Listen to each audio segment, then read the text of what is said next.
Students, मैं हूं मुदिता और आप सभी का स्वागत है मुदिता आईएएस वॉरियर्स में।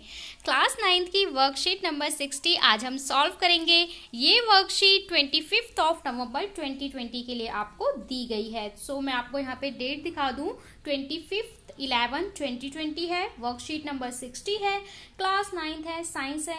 यहाँ पे आपका नेम और यहाँ पे आपका क्लास टीचर नेम फिल करना होता है। सो हमारा जो इंटरेस्टिंग सा चैप्टर शुरू हुआ था जिसका नाम था स्ट्रक्चर ऑफ एटम, इसमें हमने एक मॉडल के बारे में पढ़ा था।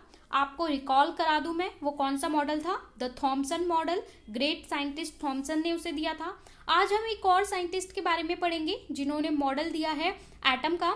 इनका नाम है Rutherford model of atom. Scientist का नाम है रदरफोर्ड और जो उन्होंने मॉडल दिया है उसे हम रदरफोर्ड मॉडल ऑफ एटम के नाम से जानते हैं।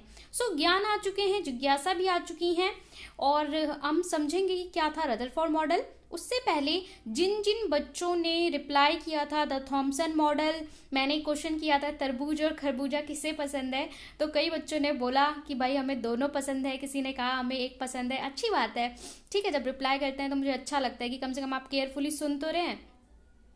तो देखो, ज्ञान पूछ रहे हैं जिज्ञासा दीदी, what is Rutherford model of atom. जैसे कि आपके मन में क्वेश्चन आया होगा कि भाई जैसे बहुत इंटरेस्टिंग सा मॉडल था थॉमसन का, तो रदरफोर्ड जो अंकल हैं उनका मॉडल कैसा रहा होगा, क्या डिजाइन दिया होगा उन्होंने एटम का। तो देखिए कैसे रिप्लाई कर रही हैं ये। ज्ञान, we know that proton was discovered by E Goldstein even before the discovery of electron. इन्होंने कहा कि हमने, बेटा एक चीज मैं आपको बता दूं कि एटम के अंदर सब पार्टिकल्स होते हैं, ठीक है, ये सारी चीजें इंटरलिंक होती हैं। सब पार्टिकल्स होते हैं। सब पार्टिकल का मतलब क्या है? एटम के अंदर के जो पार्टिकल हैं उन्हें हम एटम के सब पार्टिकल्स कह रहे हैं। और वो क्या क्या होते हैं? वो होते हैं proton, electron and the neutron. तो हमारे जो प्रोटॉन है इसकी खोज इलेक्ट्रॉन से पहले ही हो गई थी। मतलब इलेक्ट्रॉन से पहले ही हमें ये पता चल गया था कि प्रोटॉन्स होते हैं। Ernest Rutherford was interested in knowing about the arrangement of electron within an atom।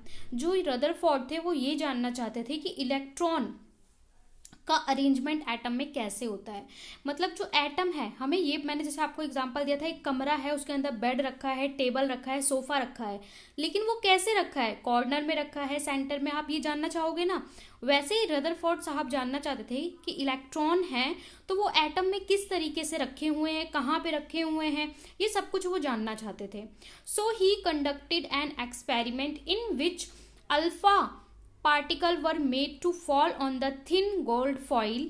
He calculated that the most of the space in an atom is empty and electron move around the nucleus in a circular path. इन्होंने एक experiment किया था। ही conducted an experiment. देखिए जो Rutherford model है ये बहुत ज़्यादा इंपॉर्टेंट है। अगर मैं इसे VVI बोलूँ तो ट्रिपल VI होता है, क्योंकि रदरफोर्ड मॉडल का कोई ना कोई पार्ट आपसे पूछा जाता है। इनका एक्सपेरिमेंट क्या था, इनका कंक्लूजन क्या था, इनका रिजल्ट क्या था, इनका ड्रॉबैक क्या था, हर चीज़ बहुत इंपॉर्टेंट है। तो इन्होंने क्या किया, एक एक्सपेरिमेंट किया था और उसमें अल्फा पार्टिकल्स के साथ इन्होंने एक्सपेरिमेंट किया था और एक गोल्ड फॉइल पे, मतलब एक गोल्ड की, सोने की पन्नी ले ली थी, ठीक है, और उसकी जैसे एक दीवार होती है ना, ऐसे उसकी एक शीट ले ली थी और बहुत पतली शीट थी और उस पर अल्फा पार्टिकल्स स्ट्राइक करे थे, जैसे बंदूक की गोली स्ट्राइक करते हैं वैसे अल्फा पार्टिकल्स स्ट्राइक किए थे। और इन्होंने एक शॉर्ट फॉर्म में अगर ये बता रखा है कि इन्होंने ये कंक्लूड किया कि जो एटम है उसके अंदर ज़्यादातर स्पेस कैसा है, एम्प्टी है, खाली है, और जो इलेक्ट्रॉन्स होते हैं वो न्यूक्लियस के अराउंड रिवॉल्व करते हैं। मतलब इन्होंने कहा कि भाई जो एटम है ना उसका, जैसे कि मैं आपको एग्जांपल दूं, ये एटम है तो एटम का जो ज्यादातर स्पेस है वो खाली है, वहां कुछ नहीं है, और जो इलेक्ट्रॉन है ऐसे चारों तरफ घूम रहे हैं, ऐसे सर्कुलर पाथ में, जैसे ऑर्बिट में घूमते हैं, ऐसा इन्होंने कहा। किसने? रदरफोर्ड ने। अब देख लेते हैं रदरफोर्ड ने क्या कहा था। Rutherford's alpha particle scattering experiment. अब इनका एक्सपेरिमेंट क्या था, जरा मैं आपको एक्सपेरिमेंट समझाती हूँ। A gold foil of 1000 atom thick was selected due to high malleability and alpha particle were bounded on it. मैंने आपको बताया कि इन्होंने एक सोने की पन्नी ली थी, यानी गोल्ड फॉइल ली थी। समझ लीजिए कि आपके रूम की ये दीवार है, ठीक है, और इसको हमने किससे बना दिया, सोने की पन्नी। और वो कितनी थिक है, 1000 एटम थिक है, 1000 एटम इसकी थिकनेस है। मतलब मोटाई अगर मैं इस पन्नी की बात करूं तो इसकी जो थिकनेस है, इसकी थिकनेस कितनी है, 1000 एटम जितनी थिक है। अगर आप एक कॉपी के पेज को पकड़ के देखिए, उसकी मोटाई से भी बहुत ज्यादा कम मोटाई, ठीक है, मतलब बहुत थिन। आप छुओगे तो आपको लगेगा कि फट जाएगा, इतना थिन इन्होंने एक फॉइल ली, पूरी एक समझ लो एक दीवार पे इन्होंने लगा दिया। इसके ऊपर इन्होंने अल्फा पार्टिकल स्ट्राइक किए। अल्फा पार्टिकल क्या है कि जैसे ये दीवार है, यहाँ पे ये अल्फा पार्टिकल स्ट्राइक कर रहे थे और ये गोल्ड फॉइल थी सोने की। तो अच्छा मुझे आप ये सोच के बताइए कि क्या होना चाहिए, इतनी पतली शीट है, एक रुपट्टे से भी हल्की पतली शीट है, उसके ऊपर आप अल्फा पार्टिकल को स्ट्राइक कर रहे हैं। अल्फा पार्टिकल काफी स्ट्रांग है, ठीक है, उसको आप ऐसे फेंक रहे हैं, समझ लो गेंद फेंक रहे हैं, इसके ऊपर बहुत सारी गेंद फेंक रहे हैं। तो क्या होना चाहिए, जब आप इस पे फेंकोगे तो वो क्या होगा, फट जाएगा, ये पन्नी फट जाना चाहिए, गिर जाना चाहिए, क्या होगा, ठीक है, यहीं पे गिर जाना चाहिए या फिर फाड़ देना चाहिए इसको। लेकिन क्या होता है रिजल्ट, वो देखते हैं। The alpha particle are positively charged helium ion. जो अल्फा पार्टिकल थे वो एक्चुअल में क्या थे, पॉजिटिवली चार्ज्ड हीलियम आयंस थे, यानी हीलियम के पॉजिटिवली चार्ज्ड आयन से। The alpha particle were expected to be reflected as the atom has proton in it। और ये किया गया था कि जो अल्फा पार्टिकल हैं उसके अंदर प्रोटॉन्स होते हैं, तो अल्फा पार्टिकल रिफ्लेक्ट होंगे। तो देखिए अल्फा पार्टिकल यहाँ पे आपको दिखाए हुए हैं, थिन गोल्ड फॉइल, ये सोने की पन्नी दिखाई हुई है, और ये आपको पूरा एक्सपेरिमेंटल सेटअप आपको दिखाया हुआ है। ऑब्जर्वेशन, अब जब ये पूरा एक्सपेरिमेंट हुआ, आपने देखा होगा ना जैसे जैसे निशाना लगाते हैं, तो ऐसे जब पूरा एक्सपेरिमेंट हुआ तो आखिर उन्होंने क्या ऑब्जर्व किया, क्या उनकी ऑब्जर्वेशंस निकली, किसकी, रदरफोर्ड साहब की। Most of the fast moving alpha particle passed through the gold foil.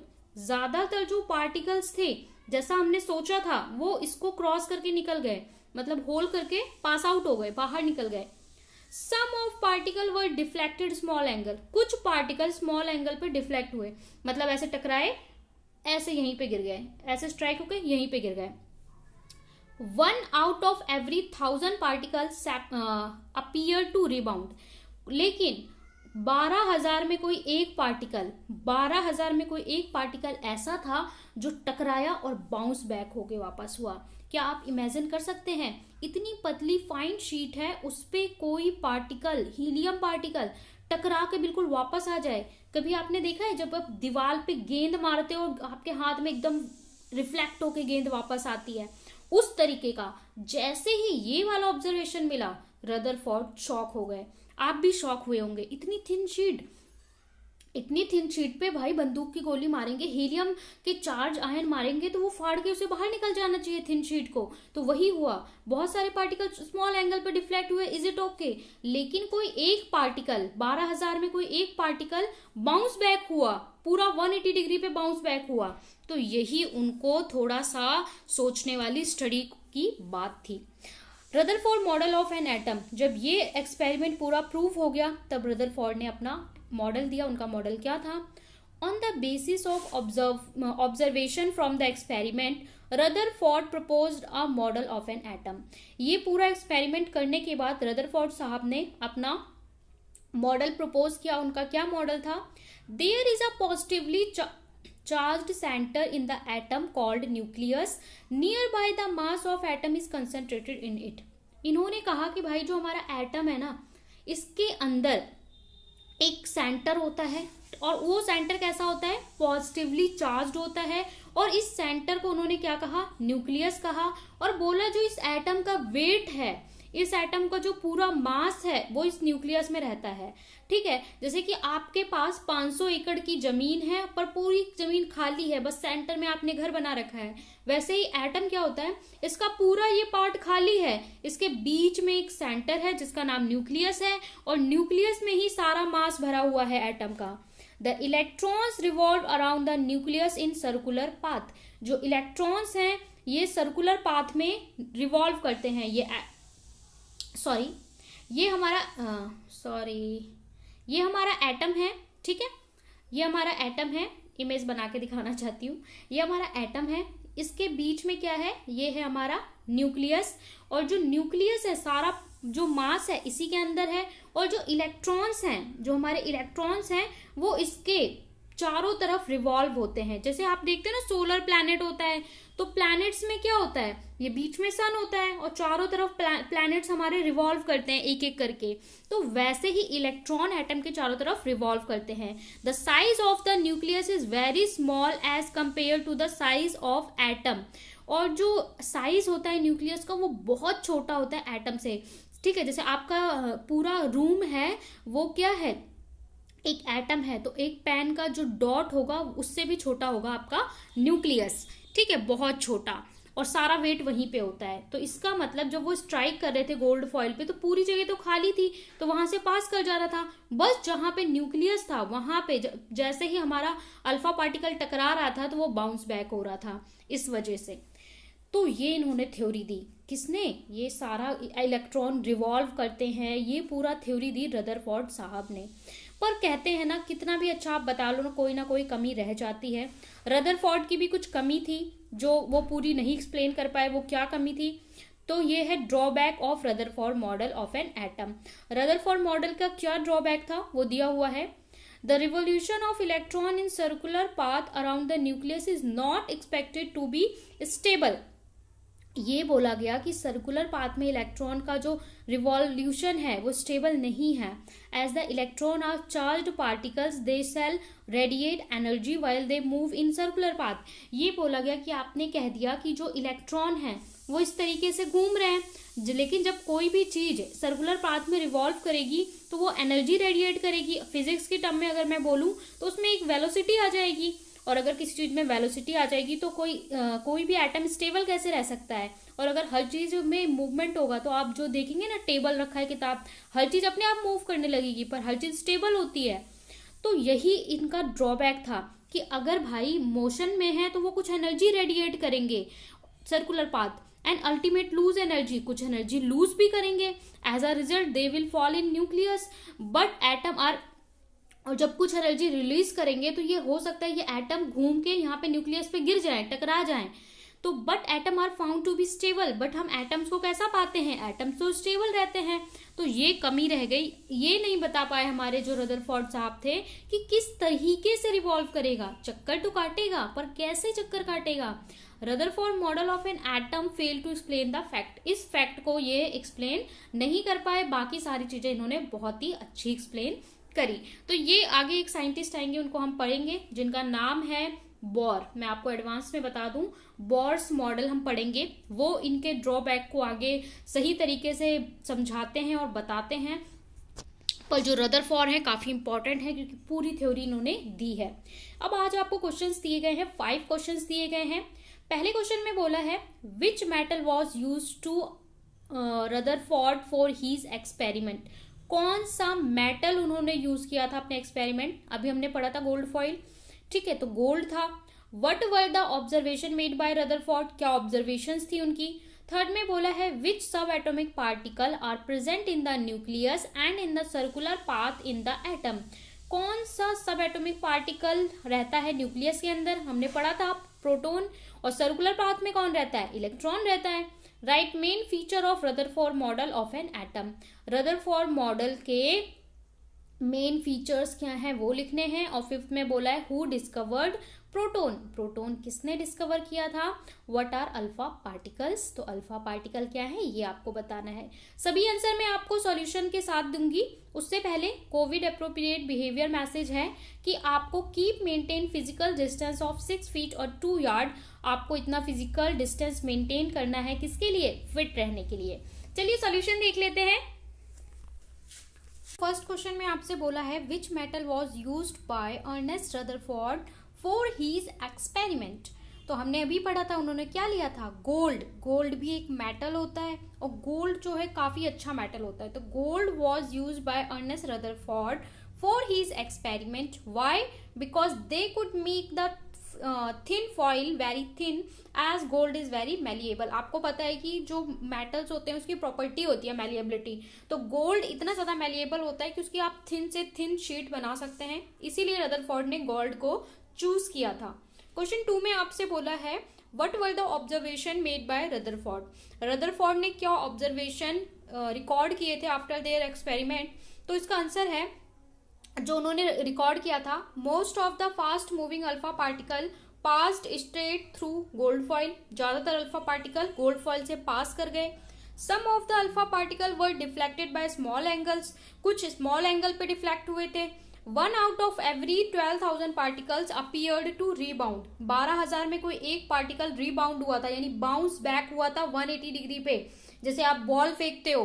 तो ये आपका आंसर नंबर 1 और 2 हो गया। स्क्रीनशॉट ले सकते हैं, या फिर हमारा टेलीग्राम अगर आपने अब तक नहीं ज्वाइन किया है तो डिस्क्रिप्शन में टेलीग्राम का लिंक दिया है, वहां से आप चैनल को ज्वाइन कर सकते हैं। और सारी वर्कशीट के सॉल्यूशन आपको रिटन फॉर्मेट में टेलीग्राम पे प्रोवाइड करा दिए जाते हैं। क्वेश्चन 3 में आपसे बोला है which subatomic particle present in the nucleus and in circular path. आपका जो एटम है उसमें न्यूक्लियस में कौन सा सब एटॉमिक पार्ट होता है और सर्कुलर पाथ में कौन सा होता है। तो ये हमारा क्या होता है, एटम होता है। इस न्यूक्लियस में हमारे क्या होते हैं, proton are present in nucleus. यहाँ पे प्रेजेंट होता है प्रोटॉन जिसपे पॉजिटिव चार्ज होता है, और यहाँ पे क्या होते हैं, इलेक्ट्रॉन्स जो सर्कुलर पाथ में। तो electrons are present in the circular path of the atom और proton are present in the nucleus.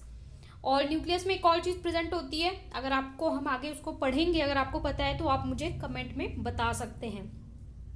Right main feature of Rutherford model of the atom. Rutherford model का क्या मेन फीचर्स थे, या कोई आपसे बोले कि रदरफोर्ड मॉडल लिखिए तो आप ये लिखेंगे, there is a positively charged centre in a atom called nucleus, nearly all the mass of atom is concentrated in it. जो हमारा एटम है वो पॉजिटिवली चार्ज होता है सेंटर में, और उसका पूरा मास उसके सेंटर में ही कंसंट्रेट होता है। बाकी जो पार्ट है वो कैसा होता है, एम्प्टी होता है। The electrons revolve around the nucleus in circular path. Third है, the size of the nucleus is very small as compare to the size of atom. ठीक है, रेडियस कितना होता है, around 10⁵ time less than the radius of atom. So आप समझ सकते हैं, एक पूरे कमरे जितना अगर आपका एटम है तो एक पेन के डॉट से भी छोटा आपका न्यूक्लियस होगा, और उसमें पॉजिटिव चार्ज होगा। अगले क्वेश्चन में आपसे बोला है who discovered proton, what are alpha particles. तो प्रोटोन किसने डिस्कवर किया था, तो proton was discovered by E Goldstein. E Goldstein ने प्रोटोन को डिस्कवर किया था, और इवन प्रोटोन इलेक्ट्रॉन से पहले डिस्कवर हुआ। तो अगर हम बात करें तो सबसे पहले प्रोटोन की बात हुई, फिर इलेक्ट्रॉन की, और बाद में एक आता है न्यूट्रॉन, उसकी बात होती है, उसकी खोज होती है। The alpha particle are positively charge helium ion. दूसरा क्वेश्चन बोला है व्हाट आर अल्फा पार्टिकल। तो हमारा अल्फा पार्टिकल क्या होता है, अल्फा ये क्या होता है, रिप्रेजेंट करने का तरीका, इसको हम क्या बोलते हैं, alpha. Alpha particle are positively charge helium ions. तो ये आपका आंसर नंबर 5 हो गया। सो बच्चों, यहाँ पे हमने वर्कशीट नंबर 60 सॉल्व कर ली है। आई होप आपको समझ में आया हो, मजा आया हो। आपको पता है कि हम लोग आउट ऑफ स्टेशन जा रहे हैं, हमारी पूरी टीम आउट ऑफ स्टेशन रहने वाली है 424 to first of week of December, because of marriage of Mahima ma'am. उसका अनाउंसमेंट वीडियो आप लोगों ने देख लिया होगा, जिन्होंने नहीं देखा है वो देख सकते हैं। तो अगर कोई वीडियो जल्दी प्रोवाइड ना हो पाए तो आप लोग, आशा है, कोऑपरेट करेंगे और एक दूसरों को अपने क्वेश्चंस के आंसर क्वेरी के कर देंगे, कि अगर हम लेट हो जाते हैं बच्चों का रिप्लाई करने में तो आप एक दूसरे का रिप्लाई करेंगे। ठीक है, आपको लाइक करना है, शेयर करना है, और चैनल को अब तक सब्सक्राइब नहीं करना तो सब्सक्राइब करके एक स्माइल कमेंट में जरूर मेंशन करना है। बाय बाय, मिलते हैं नेक्स्ट वर्कशीट में।